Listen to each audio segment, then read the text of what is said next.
নেত্রকোনা সদর উপজেলার কায়লাটি ইউনিয়নের ভাষাপাড়া গ্রামে একটি বাড়িতে জঙ্গিদের অবস্থান। মহিলা শিশুসহ জঙ্গি থাকতে পারে এই সন্দেহে বাড়িটি পুলিশ ঘিরে রেখেছে। শনিবার গোপন সংবাদের ভিত্তিতে পুলিশের একটি বিশেষ টিম প্রাথমিক তল্লাশি চালায়। এ সময় একটি ভারতীয় পিস্তল, 17 রাউন্ড গুলি এবং একটি ডামি AK-47 উদ্ধার করে পুলিশ।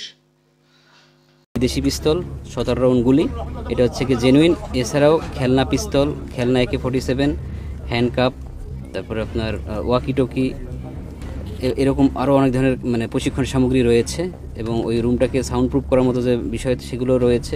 তো আমরা ফাইনালি আপনাদেরকে বলতে পারবো আরও কী কী আছে না নাই, সেটা ওই যে বোম ডিসপোজাল ইউনিট আসুক, ঢাকা থেকে স্পেশালিস্ট ইউনিট আসার পরে আপনাদেরকে ফাইনাল আপডেট দিতে পারবো। আরেকটি তথ্য নিয়ে আমরা কাজ করছি। এখানকার বাড়ি এলা ছিল মান্নান সাহেব, উনি ঢাকায় থাকেন, ওনাকে আসতে বলছি, ওনার সাথে কথা বলবো কাকে ভাড়া দিয়েছিল, তারা কে কোন ব্যক্তি। আপনারা জানেন এরা তো বিভিন্ন ছদ্মনাম ধারণ করে, সুতরাং সেই নামগুলো আমরা এখন বলতে চাচ্ছি না।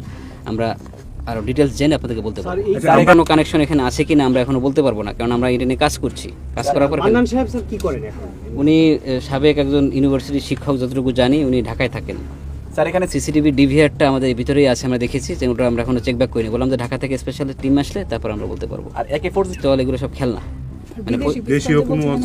এটা জেনুইন। ট্রেনিং আলামত কি একটা বিদেশি পিস্তল এবং 17 রাউন্ড গুলি, এটা জেনুইন। এর বাইরে যেগুলো বললাম, দুটো ম্যাগাজিন সহ, আর বাইরে যেগুলো বললাম সেগুলো খেলনা। আমরা এখনো বলতে পারছি না, এরকম থাকার সম্ভাবনা রয়েছে। আমরা আরো একটু চেক ব্যাক করে বোম ডিসপোজাল আসুক, আসার পর আমরা বলতে পারবো। লোকজন থাকার সময় এখানে লোকজন ছিল, এখানে মনে হয়েছে যে লোকজন ছিল, রিসেন্টলি লোকজন ছিল ভিতরে। এখন আপাতত কোনো লোকজন নেই। আমাদের সাথে কানেকশন আছে কিনা সেটা আমরা খতিয়ে দেখছি, এটা এখন বলা যাচ্ছে না।